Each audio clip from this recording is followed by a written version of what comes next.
Hello साथियों, स्वागत है आप सभी का एक बार फिर से अपने इस यूट्यूब से परिवार एग्जाम इन्फो विद सूरज में। आज मैं आप लोगों के लिए खास तौर पे बिहार में जो बीएड और बीए, चाहे बीएड साथ में बीएससी और बीएड इंटीग्रेटेड कोर्स जो 4 साल का होता है, उसके बारे में पूरा का पूरा step by step processing wise आप लोगों के सामने कुछ इन्फॉर्मेशन शेयर करना चाहता हूं। अगर आप लोग वीडियो पे नए हैं, चैनल पे नए हैं, तो चैनल को सब्सक्राइब करना ना भूले साथियों। ये अगर वीडियो के अंत तक बने रहते तो जाहिर सी बात है आप लोगों के लिए फायदे की बात होगी। यहाँ पर सिर्फ और सिर्फ काम की बातें हम लोग करेंगे। तो शुरू करते हैं दोस्तों बिना किसी देरी के। यहां पर हम बात कर लेते हैं किसके बारे में, बाबा साहेब भीमराव अंबेडकर बिहार विश्वविद्यालय। आप सभी को पता है कि बिहार में जो इंटीग्रेटेड कोर्स है, जिसमें हम 12th के बाद ही बात करते हो, कितने साल का हो जाता है, ये 4 साल का हो जाता है। तो आपको खास तौर पे जो भी कैंडिडेट जो 12वीं के बाद क्या करना चाहते हैं, सरकारी स्कूल में शिक्षक बनना चाहते हैं, उसके लिए बिल्कुल कंपलसरी ये डिग्री आपको चाहिए होता है, जो 12वीं के बाद इंटीग्रेटेड कोर्स कहलाता है। अगर ग्रेजुएशन के बात करते हो तो 2 साल का होता है, 12वीं के बात करते हो तो 4 साल का होता है। इसके लिए क्या क्राइटेरिया, आपको क्या करना पड़ेगा, तो वीडियो के अंत तक बने रहे। यहाँ पर हम बात कर लेते हैं साथियों, बाबा साहेब भीमराव अंबेडकर की तरफ से यहाँ पर इंटीग्रेटेड कोर्स कराया जाता है, जिसमें हम 10th और 12th इंटर पास, कम से कम आपके पास क्या होना चाहिए, 10वीं आपने करी हुई होनी चाहिए, पूरी मार्कशीट आपके पास होनी चाहिए। और उसके बाद हम बात करते हैं 12th की इंटर के बारे में बात कर लेते हैं। मतलब ये दो, 10th और प्लस 12th की बात करते हैं, ये दो डिग्री आपके पास होना जरूरी है। इसके बाद हम साथ बात कर लेते हैं साथियों बॉयज के बारे में, गर्ल्स के बारे में। तो कोई भी इसमें क्या कर सकता है, आवेदन कर सकता है। डिपेंड ये करता है कि यहाँ पर वैकेंसीज कितनी है। तो मैं वैकेंसी के बारे में कुछ इंफॉर्मेशन भी आपको बताना चाहूंगा, वीडियो के अंत तक बने रहे। दूसरा हम बात कर लेते हैं बिहार बीएड एडमिशन 2025। ये आप लोगों के क्या हो चुके हैं साथियों, स्टार्ट हो चुके हैं। तो आप लोग जा करके क्या कर सकते हैं, फॉर्म भर सकते हैं। आप लोग आखिरी दिनों तक इंतजार ना करें, क्योंकि कई बार क्या होता है, मैं हर वीडियो में जैसे आप लोगों से रिक्वेस्ट करता हूं, जितनी भी इंफॉर्मेशन आप लोगों के सामने लेकर के आता हूं, मैं ये बोलता हूं आपको, जब भी वैकेंसी आउट हो उसके 1-2 दिन के बाद ही या उसी दिन आप जा करके क्या कर सकते हैं, फॉर्म भर सकते हैं। क्योंकि लास्ट में साइट क्रैश होता है। तो जो भी डिजायरेबल कैंडिडेट है, आप लोगों से रिक्वेस्ट है, अपील है कि आप लोग जा करके फॉर्म क्या कर दे साथियों, फिलअप कर दे। यहां पर हम बात कर लेते हैं अप्लाई फॉर्म के बारे में। तो यहां पर 9 तारीख से 9 सितंबर से ये फॉर्म क्या हो चुका है साथियों, स्टार्ट हो चुका है। इस बात का आपको ध्यान में रखना है। और ये कितने तारीख तक चलेगा, ये 26 तारीख तक चलेगा। तो आप लोग 26 तक वेट ना करें। यहां पर एक डेट और इंपॉर्टेंट है, जो मैंने इधर नोटिफाई कर रखा आप लोगों के सामने, क्योंकि यहां पर एक लिखा हुआ खासतौर पर 27 में क्या है कि अगर आप लोग 26 तक नहीं भर पाते ड्यू टू एनी रीजन, तो आपको एक दिन का समय दिया जाता है लेट फीस के साथ, कि आप इस फॉर्म को क्या कर सकते हैं साथियों, भर सकते हैं। तो यहां पर 27 तारीख तक आप लोग वेट ना करें। आप लोग इस डेडलाइन से पहले ही, डेडलाइन जो टाइम दिया गया है फॉर्म सबमिशन का, एप्लीकेशन फॉर्म सबमिशन का, उससे पहले क्या कर दे, आप लोग फॉर्म जा करके भर दे। हम बात करें यहां पर जो बीए या तो बीएड हो सकता है, उसके बाद बीएससी, या आप बात कर सकते हो बीएड। कहने का मतलब क्या है, चाहे वो बीकॉम हो, चाहे वो बीए हो, चाहे वो बीएससी हो, इनके बारे में आपको क्या करना है। ये बीएससी बाबूराव यूनिवर्सिटी के बारे में बात करते हैं, ये आपको ध्यान रखना है, इनके द्वारा कंडक्ट कराया जाता है। अगर आप लोगों को फॉर्म भरना है तो डायरेक्ट इस लिंक पर आप लोग क्या कर सकते हैं, गूगल पर सर्च करके डायरेक्ट साइट पर पहुंच करके आप अपना फॉर्म फिलअप स्वयं ही कर सकते हैं, खुद ही कर सकते हैं। जैसे www.biharcetbed.brabu.in पर जाकर के आप लोग गूगल खोलेंगे या क्रोम खोलेंगे, ये सब साइट वहां पर क्या करेंगे, टाइप करेंगे। जैसे ही टाइप करेंगे पूरा का पूरा वहां पर ये साइट खुल जाएंगी। और साइट खुलने के बाद वहां पर अप्लाई नाउ का क्या आएगा, एक ऑप्शन आएगा, आप उस पर क्या कर सकते हैं, क्लिक कर सकते हैं।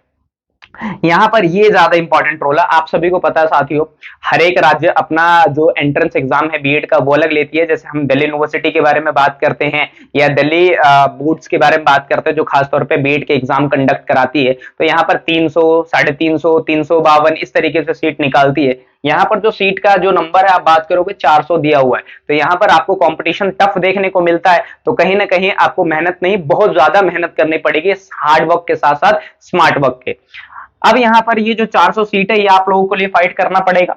उसके बाद ये कितने साल का होता है साथियों, मैंने आपको पहले ही बताया वीडियो के शुरुआत में ही, कि जो 10th और 12th जो कर लेते हैं और जो टीचिंग प्रोफेशन में जाना चाहते हैं, उनके लिए कंपलसरी कोर्स होता है। इसमें आपको क्या, एक तो ये गवर्नमेंटल है, आप बात करोगे, आप प्राइवेट से कर सकते हैं, वहां पर कोई भी आपको इंटरेस्ट नहीं देखने को मिलता। बस एक डिफरेंस क्या आता है, एग्जाम्पल के लिए मैं बता देता हूं। आप गवर्नमेंट को क्या करना चाहते हैं, गवर्नमेंट कॉलेजेस अगर आप चाहते हैं तो आपको एंट्रेंस देना पड़ेगा। अगर एंट्रेंस में पास नहीं होते तो आपके पास दूसरा ऑप्शन होता है प्राइवेट में। यहाँ पर कोई 1 लाख लेता है, कोई 2 लाख लेता है, कोई 1.25 लाख लेता है। कहने का मतलब क्या है, प्राइवेट, यहाँ पर कोई भी एंट्रेंस नहीं होता। तो आप लोगों को सबसे पहले यही कहूंगा, पहले एंट्रेंस दे आप सरकारी। जो काम हमारे 20,000 में 30,000 के बीच हमारा काम हो सकता है तो जरूरी है 1 लाख 2 लाख रुपए देने। हाँ, ये बात दोस्तों सही है कि आप सोचेंगे कि ऐसे ही मन करेगा तो पेपर देने चले जाएंगे और आपका एग्जाम क्लियर हो जाएगा, तो ऐसा नहीं होता है। वो आप तुक्के में सारे क्वेश्चन सही नहीं कर सकते। उसके लिए आपके पास क्या है, सिर्फ और सिर्फ एक ही सोल्यूशन है, दैट इज पढ़ाई, दैट इज एजुकेशन की बात करते हैं, वो इंपॉर्टेंट हो जाता है। 4 इयर्स इंटीग्रेटेड कोर्स है। मोस्ट इंपॉर्टेंट क्या है साथियों इसमें, कि ये जो एग्जाम होगा ना, ये सिर्फ और सिर्फ इसका जो सेंटर अलॉट किया जाएगा सिर्फ मुजफ्फरपुर में ही अलॉट किया जाएगा। इस बात का आपको क्या करना है, ध्यान में रखना है, किसी और डिस्ट्रिक्ट में ये सेंटर नहीं दिया जाए, क्योंकि मेन सेंटर कहां माना गया है, मुजफ्फरपुर में ही इसके एग्जाम दिए जाते हैं या एग्जाम लिए जाते हैं। इस बात का आपको ध्यान रखना है। अब हम इंपॉर्टेंट डेट जो आप लोगों के लिए काफी ज्यादा इंपॉर्टेंट है, मैंने आप लोगों के लिए अलग यहाँ पर रख दिया है। सबसे पहली बात, लेट फाइन फीस, क्योंकि स्टार्टिंग फीस मैंने आप लोगों को बताया, एप्लीकेशन फॉर्म 9 तारीख से शुरू होंगे, 26 तारीख तक क्या होंगे, कंप्लीट होंगे।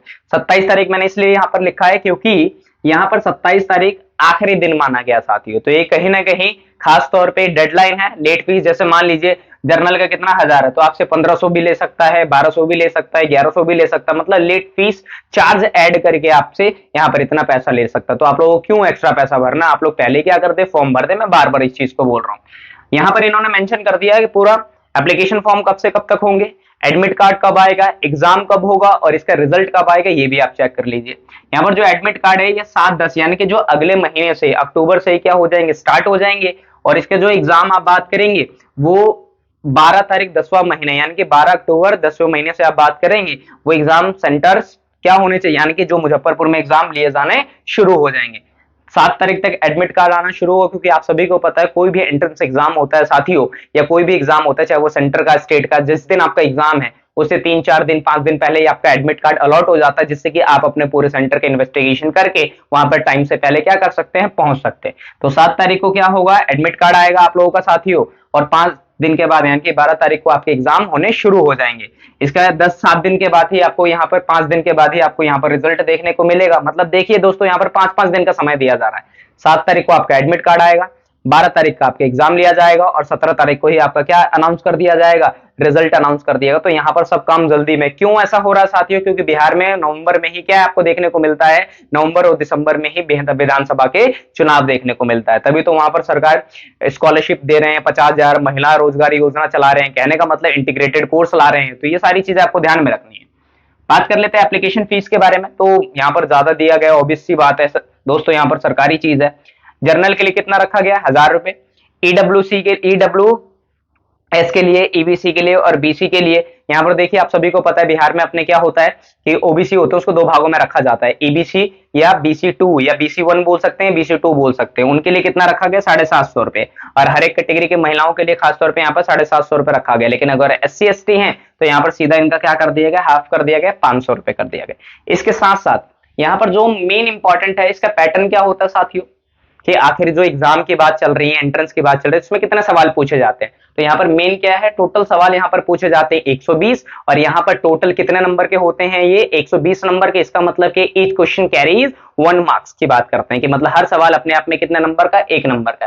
टाइम आपको कितना दिया जाता है, सफिशियंट टाइम दिया जाता है साथियों आपको 2 घंटे लगभग 120 मिनट। यहाँ पर एक क्वेश्चन 1 मार्क्स वेरी करता है। सब्जेक्ट कौन कौन से आते हैं ये आपका इंपॉर्टेंट है। जर्नल के हम बात कर लेते हैं। यहाँ पर देखिए इंग्लिश जो कंप्रहेंशन है दोस्तों, वो 15 नंबर के यहाँ पे पूछी जाती हैं। उसके बाद हिंदी के बारे में, मतलब 2 लैंग्वेज आपके कितने नंबर के पूछे जाते हैं, 30 नंबर के पूछे जाते हैं। रीजनिंग के बारे में बात करते हैं तो यहाँ पर 25 नंबर के। यहाँ पर जनरल अवेयरनेस की बात करते हैं, वो आपके 40 नंबर के हो जाते हैं। बाकी टीचिंग जो एप्टीट्यूड है, एनवायरमेंटल स्ट्रक्चर और स्टडी में, तो आपसे कितने, 25 के। तो यहाँ पर आप देख सकते हैं 30 ये हो गए, 40 70, 25 25 50, मतलब 70 50 टोटल कितने हो गए, ये 120 की बात करते हैं। टोटल आपको टाइम कितना दिया जाता है, 120 मिनट ही दिया जाता है। आप एक चीज ध्यान रखिए दोस्तों, टोटल क्वेश्चन भी 120 है, समय भी 120 है, और समय और उसके साथ साथ मार्क्स भी कितने, 120 है। तो ये आप क्रोनोलॉजिकल ऑर्डर आप समझ सकते हैं। यहाँ पर रिक्वायरमेंट डॉक्यूमेंट क्या क्या होना चाहिए, 10th प्लस 12th का आपके पास सर्टिफिकेट होना जरूरी है। मार्कशीट की बात करते हैं, उसके बाद आधार कार्ड आपके पास होना जरूरी है और आपका मोबाइल नंबर करंट में, और जो फोटो है वो आपका कलरफुल होना चाहिए। अगर वीडियो अच्छी लगे, कुछ इसके रिगार्डिंग इन्फॉर्मेशन रह गई हो साथियों तो माफ करिएगा। अगर फिर भी आप लोगों को कोई प्रॉब्लम है तो आप कमेंट सेक्शन में कमेंट करके क्या कर सकते हैं, पूछ सकते हैं। Thank you very much.